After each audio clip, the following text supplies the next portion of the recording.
7 Action News at 6 starts right now. Another bargaining breakthrough. Preliminarily, it's exciting. It looks good. We are all feeling very optimistic. The United Auto Workers Union reaching a tentative agreement with General Motors, potentially ending the 6-week strike. Straight ahead, we're speaking with striking workers why they say they're cautiously optimistic. Plus, countdown to kickoff. Lions fans ready to provide a home field advantage in a primetime showdown. Feel very confident, ready to go. Gonna beat down the Raiders. The Lions defending the Den against the Raiders on a national stage. What are you expecting on Monday Night Football at Ford Field? I expect it to be electric. It already has been. My one-on-one with Dan Campbell. Why he says a win before the bye is critical as this team continues to make its playoff push. And we begin with new developments in the UAW strike. Tonight, it's official. The union and General Motors confirming their historic tentative agreement. Thank you for joining us at 6. I'm Mike Duffy. And I'm Carolyn Clifford. Now all of Detroit's Big Three have a deal in the works. Like Ford and Stellantis, the union says the GM agreement has record economic gains for auto workers. That includes a 25% hike in base wages through April of 2028. It brings the top wage to over $42 an hour with the return of cost of living adjustments. And 7 Action News reporter Whitney Burney talked to some GM workers before they packed up their picket signs and went home. For the first time in weeks, there are no workers outside of the GM Pontiac plant. The striking workers taking off just a few hours ago. They say they're cautiously optimistic about that tentative deal. With Sean Fain Halloween costumes on, We are all feeling very optimistic. GM employees on the picket lines remained in high spirits Monday morning. This location has been out for 38 days today. As you can see, the wind's up and the temperatures are down. The excitement and novelty of it being new is far over with. We're all ready to go back. And after 6 weeks, it looks like the time is here. Today, General Motors became the last of the Big Three to reach a tentative deal with the union. Ford and Stellantis inked deals last week offering workers a 25% pay hike, the end to wage tiers, and return of 2009 COLA.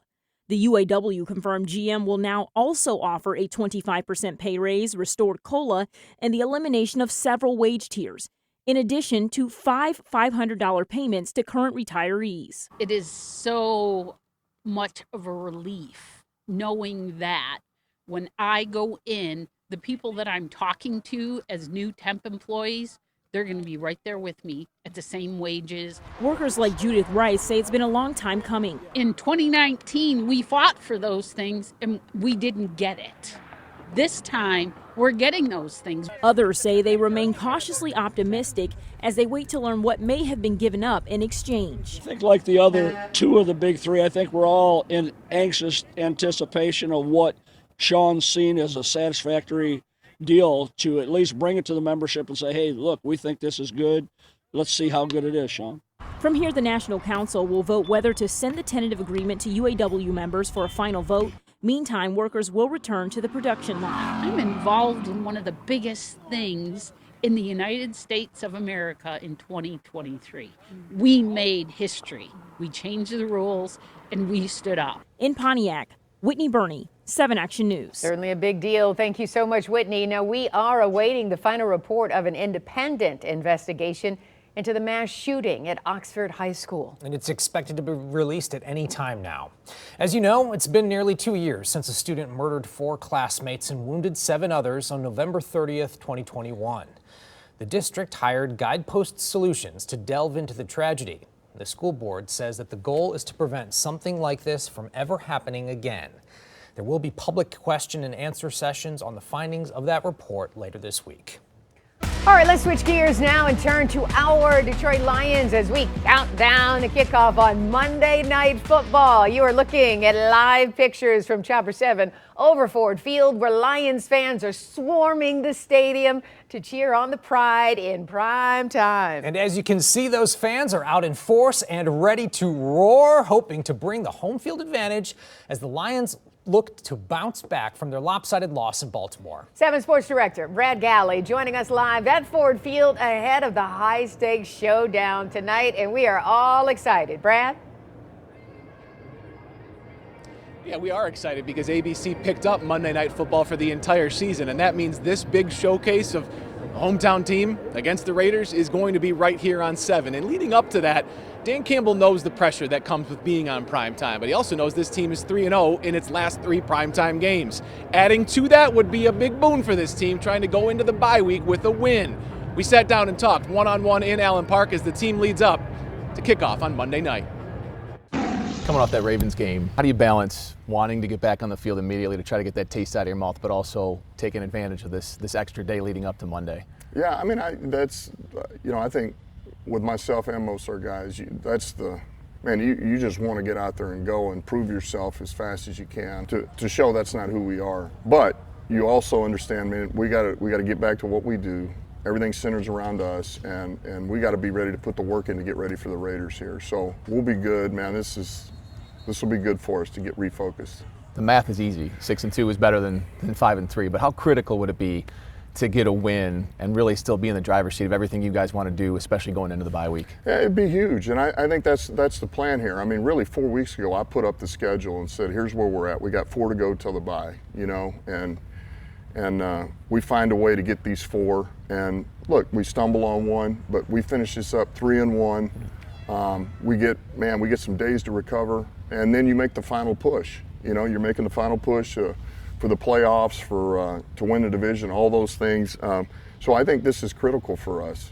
That environment is going to be wild. I mean, it has a chance to be one of those moments that you look back after that final push and go, that could have turned our season around. What are you expecting on Monday Night Football at Ford Field? I expect it to be electric. It already has been, and I can't imagine, night game, primetime, Monday night. I'd forgotten that Halloween is to follow. So yeah, it'll be something special, and you can already hear what's being said around the league when you start seeing these things about, all right, this team's going to Detroit, or they're talking about the environment, right? And that's what, to me, all right, here we go. Because we got the interest, right? We're winning some games. We're giving our fans something to be proud of, and we got to do that again. And so I know they're going to bring it, and it only helps us. It really does. There's only one team in the NFL that's had 325 net yards in its first 7 games. Yes, that is the Lions. The offense has been cooking. Last week a step back, but as you heard from Campbell, they are very confident they can take that step forward and get this building rocking. The doors have just opened, but fans are pouring in, and maybe pouring in some excitement on the outside as well. For more on that, we head outside live to Brett Cass, who's with a rowdy crowd. Brett? Yeah, Brad, the fans are streaming to the gates right now to get in. Some still at the tailgates, some still at the bars. And I don't know if it's the fact that Halloween's in a couple of days or it's because everyone's pumped for this game, but I've seen so many people dressed up as Lions today. We've counted dozens of people that are dressed in full Lions costumes. You can see the gates of all the people. We actually just had a big line that seems to have all gone into the gates to the stadium after they opened that. But, I mean, from tailgates to bars, everything is packed. Even Tin Roof, the line there was almost to the corner of that Comerica Park entrance right there. You can even hear fans just yelling around us right now. They said at Tin Roof that they've had about double the amount of traffic they've had on game days since last season and the previous seasons, and fans we talked to today are super excited for this game. The city is lit up, everybody's out, the support has been unreal. It's fantastic, dude. Finally got a winning team to cheer for. I mean, that's all I gotta say is, we've been crazy before, now we're gonna be crazier. Been looking for a place to eat, but I'm just hungry for some kneecaps, baby. Let's go! And of course, that is the rallying cry people have been saying after Dan Campbell made that comment early on in his tenure here with the Detroit Lions. But people are just excited for this team, excited for this game, and again, flooding into the stadium already with game time set to kick off in about 2 hours. Brad? You talked about those costumes, Brett. Dan Campbell told me, yes, he has seen many a Dan Campbell costume in his time, with kids even having the play sheet here and the goatee, and he said he even got a picture of one kid who had a big bodysuit on tonight. We have so much coverage coming up tonight as we get you set and ready for kickoff. The game, again, is right here on 7. Primetime countdown, 7:30. Gina Troutman and I live from Ford Field. We will get you ready. We'll go in depth on this matchup, talk about Amon-Ra St. Brown, who, by the way, according to ESPN, despite the illness, is going to play tonight. That is exciting news here. Mike and Carolyn. We're all going to be watching, cheering our Lions on, fingers crossed, right? Absolutely, and if you could see how stressed out Carolyn was here, you would guarantee this win tonight. We all want it real bad. We need a win. Thank you, Brad. Thanks, Brad. We'll see you later on in this show. Man, oh man, we've all got on our blue, cheering on our Lions. Feels stoked. good. Absolutely looking forward to every minute of this game tonight. And did you see them outside? They looked a little chilly. Of course, it's been a cold day. It's been a cold and cloudy start to the work week. And if you're tailgating before the Lions game, it's downright bitter. Chief Meteorologist Dave Rexroth tracking the chilly air settling into Metro Detroit. We're getting a little bit brighter here toward the end of the day, but our temperatures are going down instead of up. It is 40 in Detroit, but it feels like 33 with the wind right now, even some upper 30s north and west of town here. So some of those fans that we were looking at, well, Brett obviously don't care too much. They're having fun, but on the way out, it'll be 34. And it looks like wind chills are probably going to be around 27 or 28, so that is a cold night. It's a little tough on the tailgate in here, but they're all heading to the stadium and warm up a little bit inside. Trick-or-treating could be tough tomorrow. Flakes of snow are possible late in the day and during the evening for the kids. We'll show you what's going on with that and look ahead to how long this cold lasts coming up in just a bit.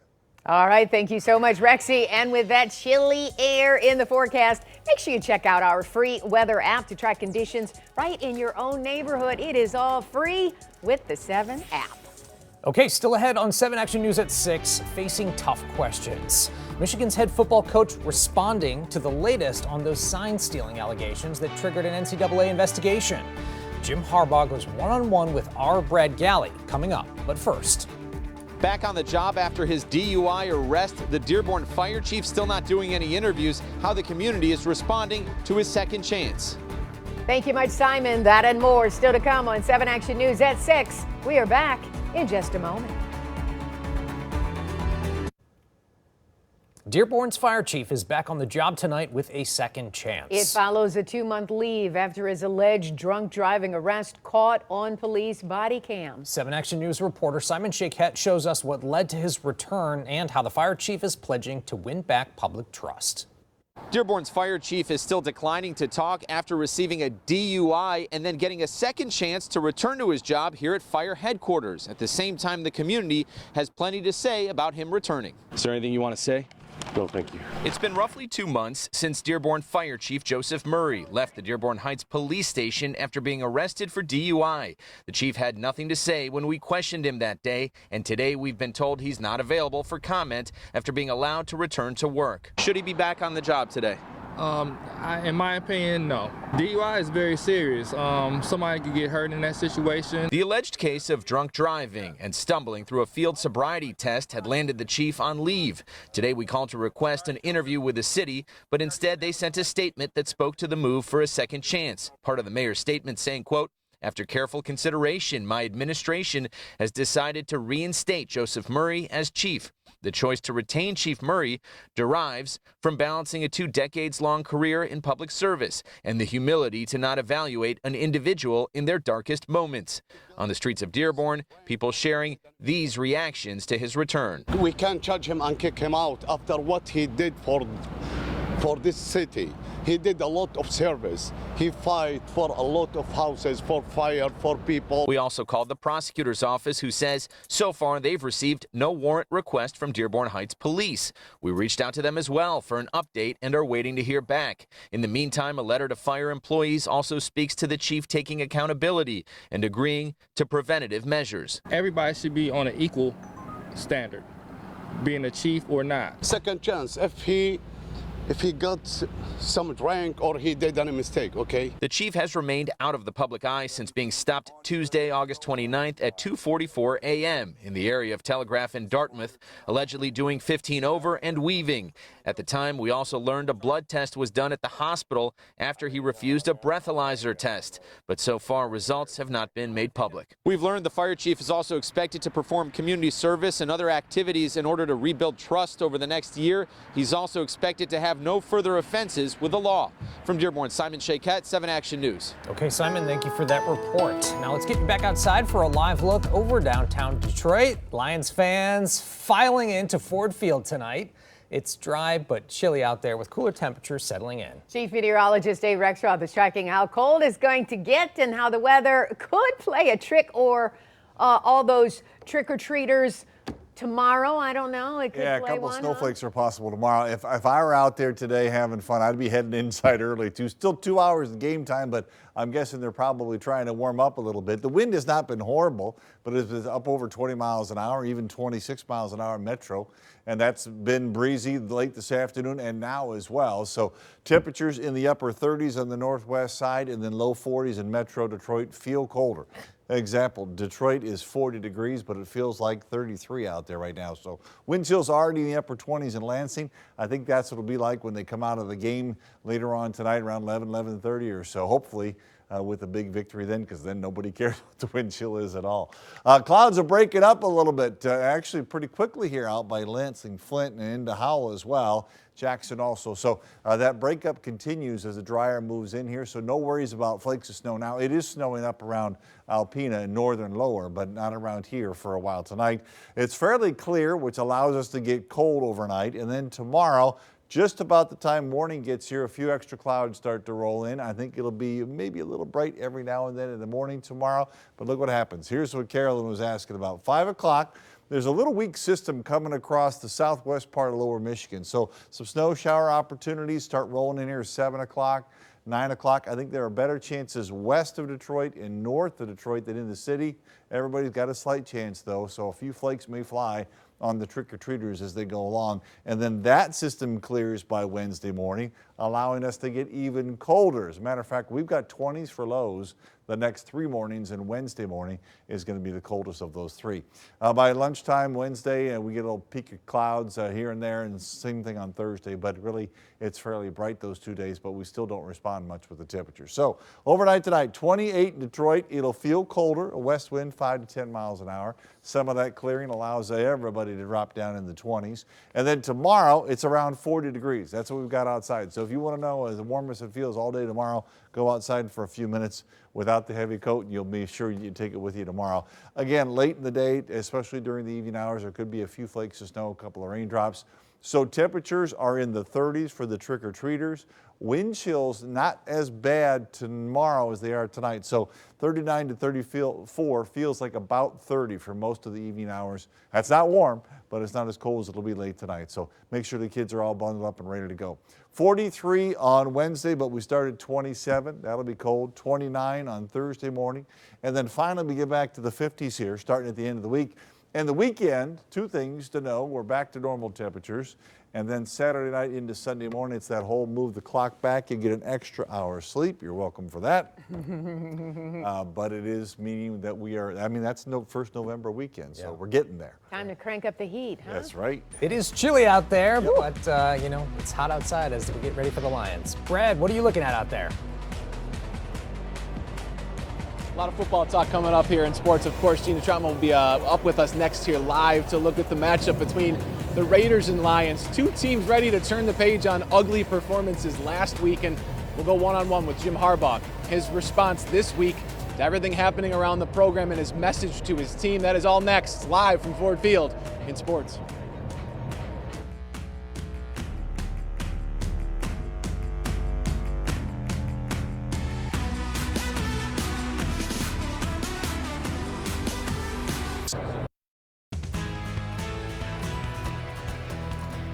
What is next for Michigan football and what is going on inside Schembechler Hall? Jim Harbaugh answering a lot of questions today with a lot of the same answers. He stepped in front of his podium at his weekly Monday press conference and said the contract report about an offer being rescinded overnight, he said that report was not accurate. As for the NCAA allegations, a potential sign-stealing scandal, we talked about that in our weekly one-on-one conversation. What has the last week and a half been like between you, the NCAA, and everything that's gone on with this program? Just coaching the team, Brad. You know, single one-track mind of just coach the team. How do you not let that become the story of this season? This NCAA, the investigation, the reports, the speculation. I mean, you guys are undefeated and all your goals are intact. How do you not let that story overtake the story you're trying to build here?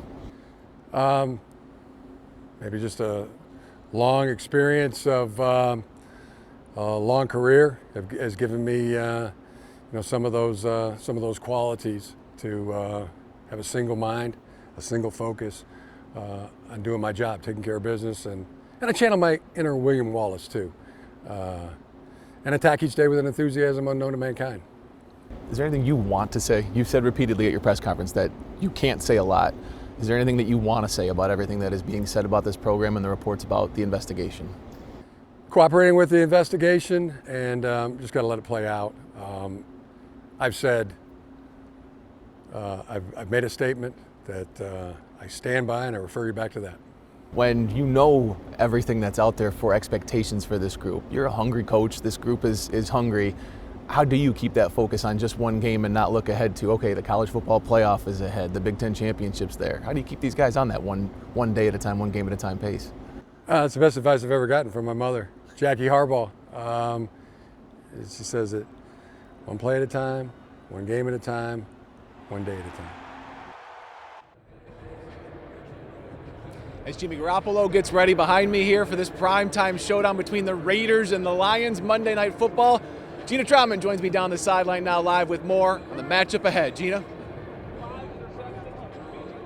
Brad, when you think of the Raiders, you think of Max Crosby. He's one of those late draft talents that just continues to rise and rise really into one of the best defensive players in the league. Dan Campbell called him a game wrecker. He also said the matchup between he and Penei Sewell, along with Taylor Decker, will be a war. I think you got to look forward to these matchups when you're in the league. They happen once in a while, and you got to be grateful that they're in the league and in their prime. So it's a great challenge. He's one of the best in the league right now, hands down, and you can turn on the tape and see what he does. So I think it's really the whole line probably see him. So we know what the challenge is, and we're excited. What makes him special? Why is he so good? If I would probably say it in one word, he's relentless, to be honest. You just see it. He never stops. He's always on the field, never comes off. And as that whistle goes, he's going into the whistle ends. Crosby, of course, did graduate from Eastern Michigan, so he's a popular guy around here. The university today announcing that Crosby will be donating $1 million to Eastern's athletic department. So that's a pretty big move, and he's a pretty big obstacle for the Lions. Brad, I'm going to toss it back to you because I think we need to check on something in the studio, I think.